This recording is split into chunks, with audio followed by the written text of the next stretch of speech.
Michael Morell is a former deputy director and acting director of the CIA.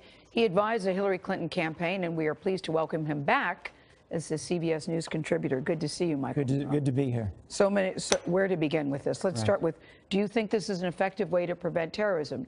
Donald Trump keeps saying it's all about making America safe, keeping America safe. I think the order is going to make the threat worse. How so? It is going to make us less safe. First of all, the biggest problem we face is homegrown terrorism. Of the roughly 100 people who have been indicted by the FBI for ISIS-related crimes over the last 3 years, 85% were American citizens. This doesn't get at that at all. None of the attacks that we've seen since 9/11, including 9/11, would be affected by this order. So it doesn't make the threat any less, while at the same time it's playing right into the ISIS narrative. ISIS has not said anything about this yet, but people around ISIS who amplify its message are talking about it, and they are saying, see, we told you this is a war against Islam. So this is going to be a recruitment boon for ISIS. And what about... Go ahead. I was just going to say, then are there things that could be done that would make us more secure in terms of looking at similar lists on a watch list and things like that are not specific about religion? So the Trump administration keeps on pointing to these 7 countries and say these countries were on Obama's list, right?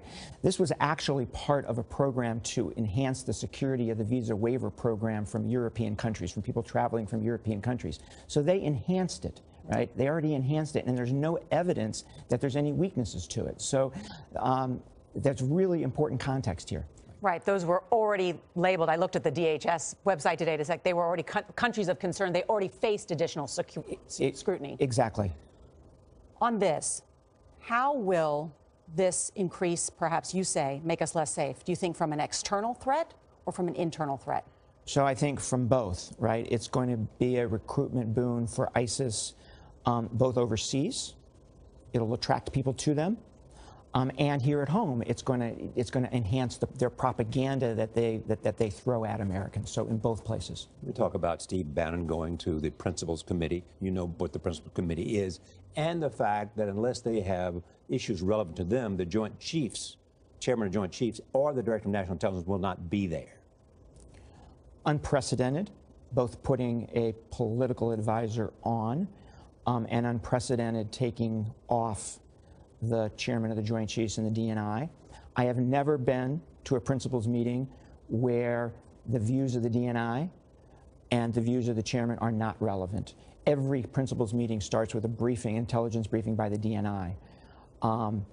And having somebody like Bannon in the room brings politics into a room where there should be no politics. Yeah.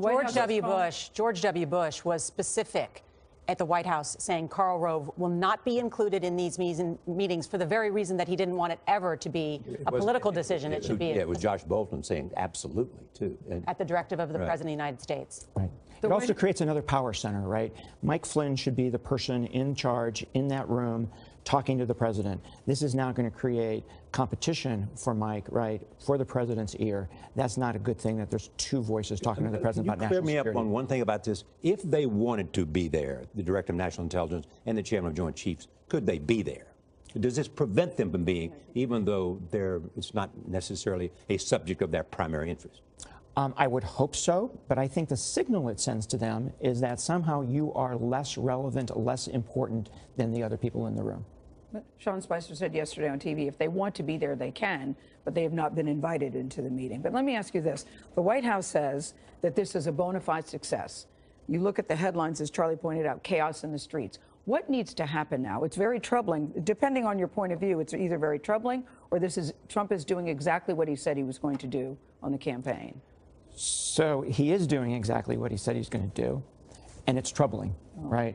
You're saying both things are true. Both things are true. I think what has to happen here is they have to start making policy like adults, right? They have to say to their interagency, here's what we want to do.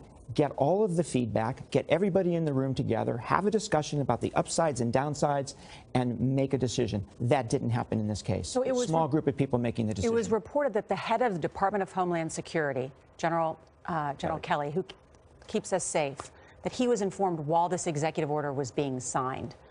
What troubles you about that?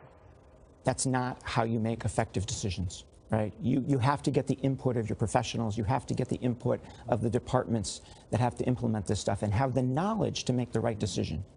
The interesting thing about this, too, a lot of people are worried about this because people from Iraq who helped them and saved their lives are not having to go through this kind of process. Right. And it's terrible thing to do to somebody that helped save your life. So two other damaging aspects to this, right? One is it is angering those countries that need to help us the most in the fight against terrorists. Iraq is a great example of that. And then two, creates a disincentive for people to work closely with the U.S. military in these countries. Right. Thanks, because Mike. we've asked the Iraqi army now to be, and forces to be the front line in the fight against ISIS so that it's not our men and women who are on the front lines. Right. Yeah. Michael Morell, thank you so much. Great to be with you.